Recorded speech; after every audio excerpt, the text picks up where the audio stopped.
یہ روایت بیان کی جاتی ہے کہ بچپن کے زمانے میں حضرت بابا بلے شاہ رحمت اللہ علیہ حصول علم کے ساتھ ساتھ بکریاں بھی چرایا کرتے تھے۔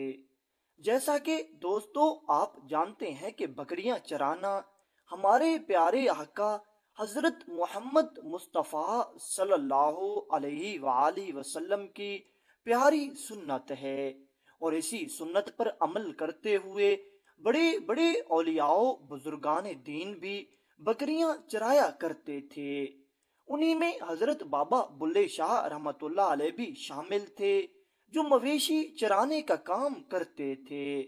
آپ رحمت اللہ علیہ کے پاس جو جانور ہوتے ان میں کچھ آپ کے اپنے ذاتی ہوتے اور کچھ دوسرے لوگوں کی بکریاں بھی آپ چرایا کرتے۔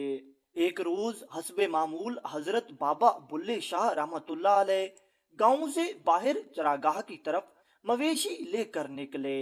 سب چوپائے کھیتوں میں آزادی سے چرنے لگے، جبکہ آپ رحمت اللہ علیہ کی عمر اس وقت زیادہ نہیں تھی اور آپ ابھی کم سن تھے۔ اسی وجہ سے تھکن محسوس کرتے ہوئے ایک درخت کے نیچے جا بیٹھے تاکہ کچھ دیر آرام کر سکیں۔ اس وقت کھیتوں میں ٹھنڈی ٹھنڈی ہوائیں چل رہی تھیں اور موسم نہایت خوشگوار تھا۔ اسی سکون کی فضا میں حضرت بابا بلے شاہ رحمت اللہ علیہ کی آنکھ لگ گئی اور آپ گہری نیند میں سو گئے۔ ادھر آپ کے مویشی اور بکریاں چرنے کے دوران ادھر ادھر بھٹک گئے اور کچھ جانور گاؤں کے ایک زمیندار جیون خان کے کھیت میں جا گھسے۔ یہ کھیت چنے کی فصل کا تھا، اور جب حضرت بابا بلے شاہ رحمت اللہ علیہ کے جانور وہاں داخل ہوئے تو انہوں نے فصل کو نقصان پہنچایا، لیکن چونکہ آپ اس وقت درخت کے نیچے سو رہے تھے اس لیے آپ کو اس بات کی خبر نہ ہو سکی۔ دوسری جانب جیون خان نامی یہ زمیندار اپنی فصل کی نگرانی کے لیے وہیں موجود تھا۔ جیسے ہی اس کی نظر پڑی کہ کسی کے جانور اس کی چنے کی کھیت میں گھس کر نقصان پہنچا رہے ہیں تو یہ غصے سے آگ بگولا ہو گیا۔ اس نے فوراً ایک بڑی سی لاٹھی اٹھائی اور یہ سوچ کر چرواہے کو ڈھونڈنے نکلا کہ آج میں ضرور اسے سبق سکھاؤں گا جس کے جانور میرے کھیت کو برباد کر رہے ہیں۔ تلاش کرتے کرتے وہ حضرت بابا بلے شاہ تک پہنچ گیا۔ اس وقت بھی آپ سکون کی نیند سو رہے تھے، لیکن جیسے ہی جیون خان قریب آیا اور غصے میں لاٹھی اٹھا کر آگے بڑھا تاکہ آپ کو مار سکے، کیونکہ اس وقت مویشیوں کو چرانے والا صرف حضرت بابا بلے شاہ ہی تھا۔ جیون خان جب حضرت بابا بلے شاہ رحمت اللہ علیہ کے قریب پہنچا تو اس نے دیکھا کہ ایک نہایت بڑا اژدہا آپ رحمت اللہ علیہ کے سرہانے کھڑا ہے، جبکہ آپ زمین پر لیٹے ہوئے ہیں۔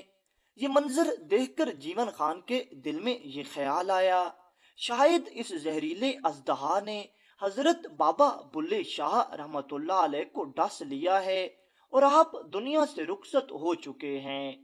چونکہ جیون خان اسی بستی اور علاقے کا رہنے والا تھا جہاں سے حضرت بابا بلے شاہ کا تعلق تھا، اس لیے وہ آپ کو اچھی طرح جانتا تھا۔ یہ منظر دیکھ کر وہ سخت رنج اور غم میں ڈوب گیا، کیونکہ وہ سید زادوں کا بہت احترام کرتا تھا۔ یہ خیال آتے ہی وہ ہکا بکا اور خوف زدہ حالت میں بھاگتا ہوا سیدھا گاؤں میں داخل ہوا اور حضرت سخی محمد درویش کے پاس جا پہنچا۔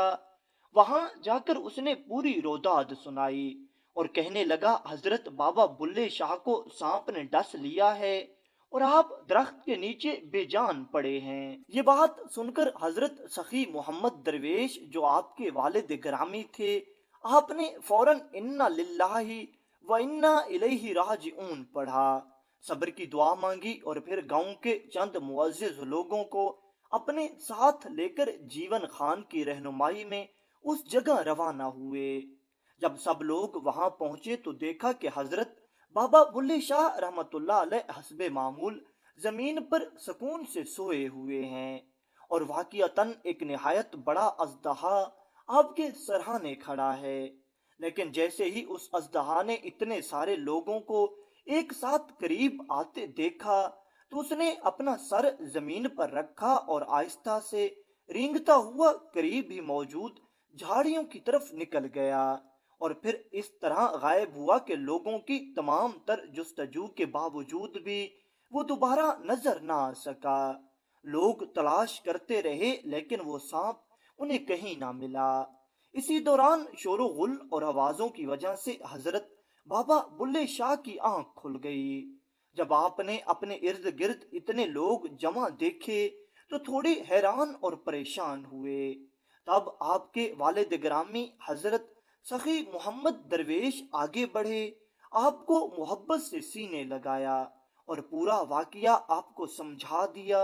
آخر کار گاؤں کے لوگوں نے اس نتیجے پر اتفاق کیا کہ وہ اژدہا حضرت بابا بلے شاہ کو نقصان پہنچانے ہرگز نہیں آیا تھا، بلکہ اللہ کے حکم سے آپ کی حفاظت کے لیے آیا تھا، کیونکہ جس سخت غصے اور طیش میں جیون خان اپنی لاٹھی لے کر آپ کی طرف بڑھ رہا تھا، عین ممکن تھا کہ وہ اپنے غصے میں آپ کو تکلیف دیتا یا کوئی گستاخی کر بیٹھتا۔ اس لیے یہ اللہ تعالیٰ کی نشانی تھی کہ اژدہا وہاں نمودار ہوا تاکہ جیون خان ڈر جائے اور سید زادے کو کوئی نقصان نہ پہنچے۔